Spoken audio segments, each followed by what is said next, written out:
వికారాబాద్ జిల్లా పూడూరు మండలం మన్నెగూడ సమీపంలో కాంగ్రెస్ పార్టీ నిర్వహించిన ఆత్మగౌరవ సభకి వేలాదిగా కదిలిన జనం. ఈ సందర్భంగా ఆత్మగౌరవ సభకి ముఖ్య అతిథిగా ఏఐసిసి ప్రధాన కార్యదర్శి గులాం నబీ ఆజాద్ గారు కార్యకర్తలను ఉద్దేశించి ప్రసంగించడం జరిగింది. దేశంలో ప్రజాస్వామ్యం లేదు, నియంతృత్వ పాలన నడుస్తుందన్నారు. బీజేపీ ప్రభుత్వం సిబిఐ, ఐటీ, ఈడీ సంస్థలను విపక్ష నేతలపై దాడులకు ఉపయోగించుకుంటున్నారు.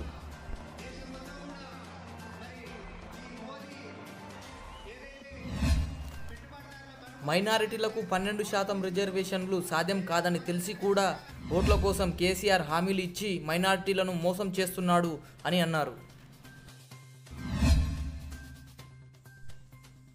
కాంగ్రెస్ పార్టీ అధికారంలోకి వస్తే కనీస ఆదాయ భరోసా పథకం కింద ఒక్కొక్క కుటుంబానికి సంవత్సరానికి 72,000 రూపాయలను రైతులకు అందించి తీరుతామన్నారు.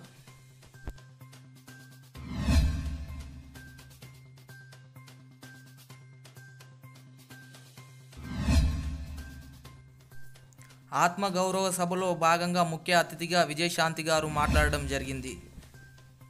2 ఎంపీ సీట్లతో రాష్ట్రాన్ని సాధించుకున్నామన్న కేసీఆర్ గారు, ఒక సీటు మీరైతే మరి రెండో వ్యక్తి ఎవరో మరి చెప్పలేడు ఎందుకు అని విజయశాంతి గారు వ్యతిరేకించడం జరిగింది.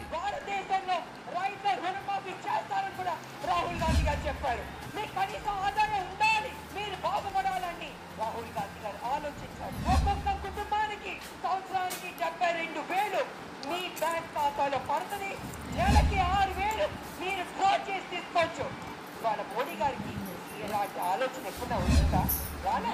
అనిల్ అంబానీ గురించి ఆలోచిస్తారు, ముఖేష్ అంబానీ గురించి ఆలోచిస్తారు, కానీ పేద ప్రజల గురించి ఆలోచించే ఒక్క కాంగ్రెస్.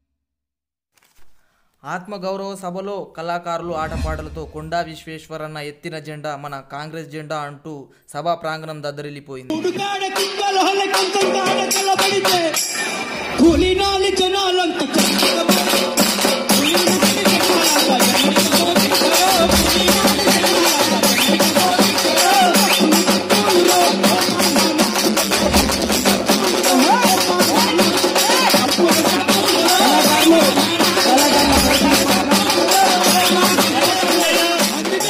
చేవెల జల సాధన సమితి ఏర్పాటు చేసి ఇక్కడ ప్రాంతం రైతుల రుణం తీర్చుకుంటామని విశ్వేశ్వరరెడ్డి అన్నారు.